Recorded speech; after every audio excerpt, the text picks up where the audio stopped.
Bismillahirrahmanirrahim.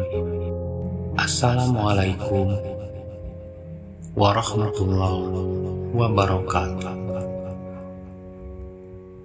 Salam simple. Semasa kita masih hidup di muka bumi ini, nur Allah Tuhan tutupi dengan jasad yang berupa materi benda.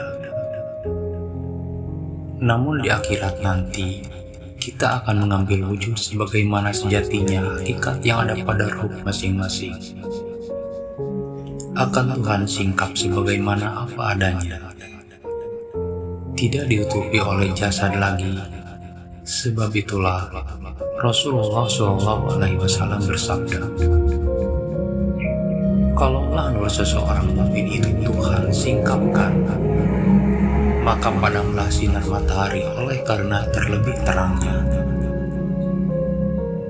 Artinya, nur orang beriman itu lebih terang dari sinar matahari apabila Allah singkapkan. Jika noda seorang hamba Allah tutupi hingga baru dibuka di depan Qadi Robbul Jalil nanti, begitu juga nur Allah yang ada pada ruh kita. Hanya biasanya tetap juga nampak jelas pada jasad orang yang telah karam dalam lautan nur Allah itu. Sinarnya akan tetap juga menembus pada wajah, sorot mata, dalam kata-katanya. Begitu kentaranya pengaruh nur Allah itu.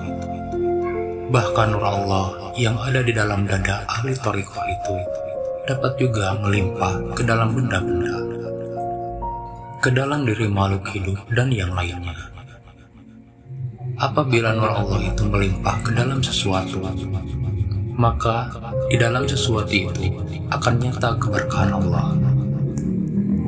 Disinilah rahasianya sesuatu yang dipegang, debu yang dipijak, sisa makanan atau minuman, peninggalan-peninggalan berupa bangunan-bangunan menyimpan keberkahan dari si ahli.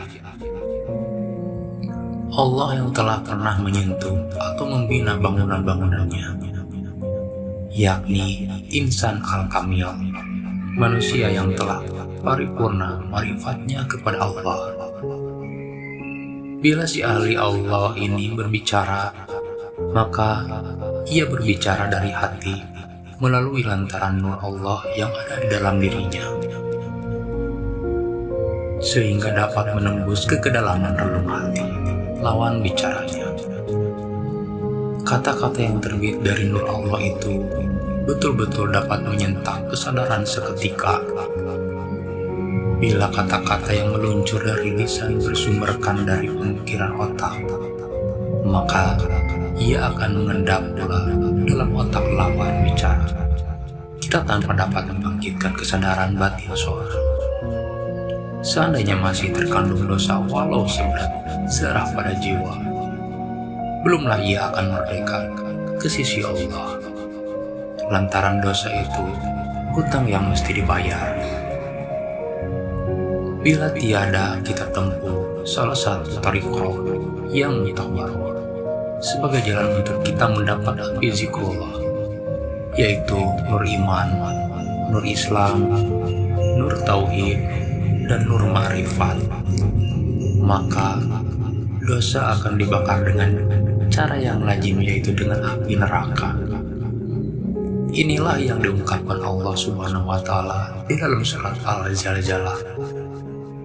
Barang siapa yang mengerjakan kebaikan seberat zarah pun, niscaya dia akan melihat balasannya. Dan barang siapa yang mengerjakan kejahatan sebesar zarah pun, niscaya dia akan melihat pula. Kesimpulannya, jiwa itu akan dapat merdeka ke sisi Allah berkat keseluruh dosanya terbakar oleh api zikrullah. Kalau dihadiahkan kepada orang-orang yang kita kehendaki, akan nyata pula sampainya. Entah orangnya masih hidup atau sudah meninggal. Sebab yang menerima hadiah amal itu adalah ruhania, bukan jasad. Akan langsung terasa manfaatnya oleh ruhaniah mereka yang telah meninggal.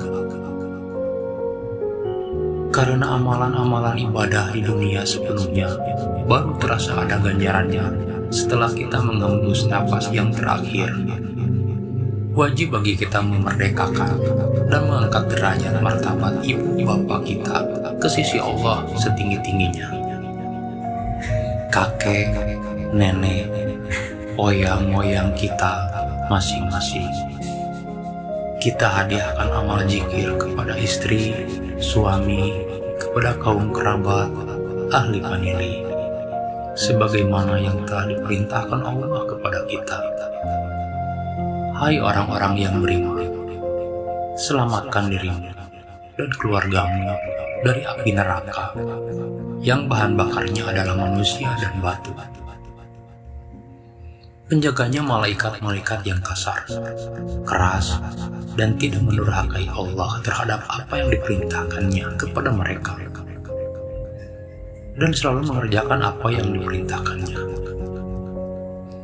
Di dalam thariqah, sekali-kali bukan pahala yang kita hadiahkan, namun api zikrullah. Kalau menghadiahkan pahala, artinya menambah perbendaharaan hartanya, yang belum pula tentu dapat dinikmati langsung oleh ruhaniah orang yang telah meninggal. Sejarah dosa yang dibawa ketika mati sudah cukup membuat ruhaniah itu terpenjara di dalam barca. Pahala baru Tuhan serahkan di dalam surga setelah sudah menyelesaikan semua urusan dosa-dosa. Sebab pahala tidak ada hubungannya dengan dosa. Hubungannya dengan surga, Allah ganjarkan dengan perbendaharaan dalam surga. Adapun dosa hubungannya dengan neraka sebagai tempat untuk membakar dosa-dosa itu. Oleh sebab itu, sahabat-sahabatku, saudara-saudari yang seiman, seislam dan seagama, sebagaimana sabda Rasulullah SAW bahwa zikrullah adalah alat untuk mensucikan hati. Sucikan hati kalian, hati kita dengan zikrullah. Bakar dosa-dosa dengan panasnya api zikrullah. Sering-sering hadiahkan pula kepada kaum kerabat untuk kita bantu membakar dosa-dosa mereka juga. Menghadiahkan amal zikir kepada orang lain tiada akan mengurangi kepunyaan kita sendiri. Walau kepada banyak orang tempat kita menghadiahkan, bagi mereka mendapati sama dengan kepunyaan kita sendiri. Karena yang dihadiahkan itu nur Allah. Jangankan nur Allah, sifat api yang merupakan bagian dari alam fisik ini tidak akan berkurang dengan dibagi sama orang lain, apalagi nur Allah. Contohnya, kita menghadiahkan api lilin kepada lilin mereka yang belum ada apinya. Seberapa banyak orang yang meminta, kepunyaan kita tetap begitulah, tidak akan berkurang, baik besar nyala atau panas apinya. Sifatnya langsung sampai seketika itu pula pada ruh-ruh yang kita hadiahkan itu, langsung dapat dirasakan. Bila masih ada hutang, dosa kontan, langsung terbakar dosa-dosanya.